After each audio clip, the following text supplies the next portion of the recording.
एक समय की बात है। एक शांत और सुंदर तालाब के किनारे एक बगुला रहता था।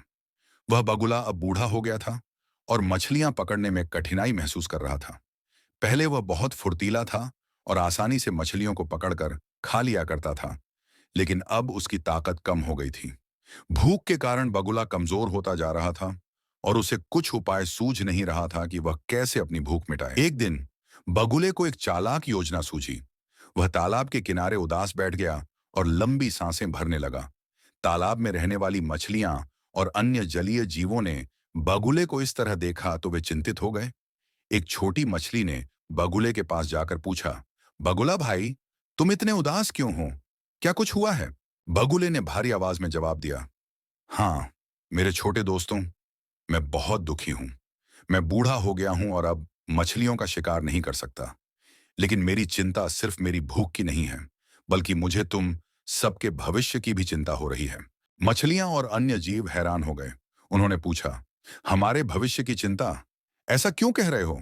बगुले ने चालाकी से कहा, मुझे पता चला है कि कुछ दिनों में इस तालाब का पानी सूखने वाला है। इसके बाद तुम सब मछलियां और जलीय जीव मर जाओगे। मैंने सोचा कि मैं बूढ़ा हूं और ज्यादा दिन नहीं जीऊंगा, लेकिन तुम्हारी चिंता मुझे खा रही है। मैं चाहता हूं कि तुम सब सुरक्षित रहो। मछलियों में हड़कंप मच गया। वे घबराने लगीं और बगुले से उपाय पूछने लगीं। बगुले ने कहा, मैंने इस बारे में सोचा है। पास के जंगल में एक और बड़ा तालाब है, जहां पानी बहुत गहरा और ठंडा है। अगर तुम चाहो तो मैं तुम सबको एक एक करके वहां ले जा सकता हूं। इस तरह तुम सब सुरक्षित रहोगे।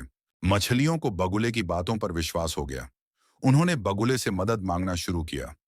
बगुला हर दिन एक मछली को अपनी चोंच में पकड़ता और उड़कर ले जाने का नाटक करता, लेकिन वास्तव में वह उस मछली को पास के एक पत्थर पर ले जाकर खा जाता था। इस तरह बगुला अपनी भूख मिटाने लगा। कुछ दिनों बाद तालाब में एक बूढ़ा केकड़ा रहता था, जिसे बगुले की चाल पर शक हुआ। उसने मछलियों की लगातार घटती संख्या देखी और सोचा कि बगुले की योजना में कुछ गड़बड़ है।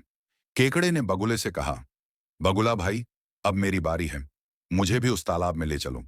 बगुला खुश हुआ कि उसे एक बड़ा शिकार मिल रहा है। उसने केकड़े को अपनी पीठ पर बैठा लिया और उड़ने लगा। जब वे उस पत्थर के पास पहुंचे जहां बगुला मछलियों को खाता था, तो केकड़े ने देखा कि वहां मछलियों की हड्डियां बिखरी पड़ी हैं। केकड़ा समझ गया कि बगुला उन्हें धोखा दे रहा था। जैसे ही बगुला केकड़े को खाने की कोशिश करने लगा, केकड़े ने तुरंत अपनी मजबूत पंजों से बगुले की गर्दन को कसकर पकड़ लिया और उसे मार डाला। इसके बाद केकड़ा तालाब में लौट आया और बाकी मछलियों को बगुले की चालाकी और उसकी मौत के बारे में बताया। इस कहानी से यह सीखने को मिलता है कि लालच और धोखाधड़ी का अंत हमेशा बुरा होता है। चालाकी से काम करने वालों को एक दिन अपनी ही चाल का शिकार होना पड़ता है।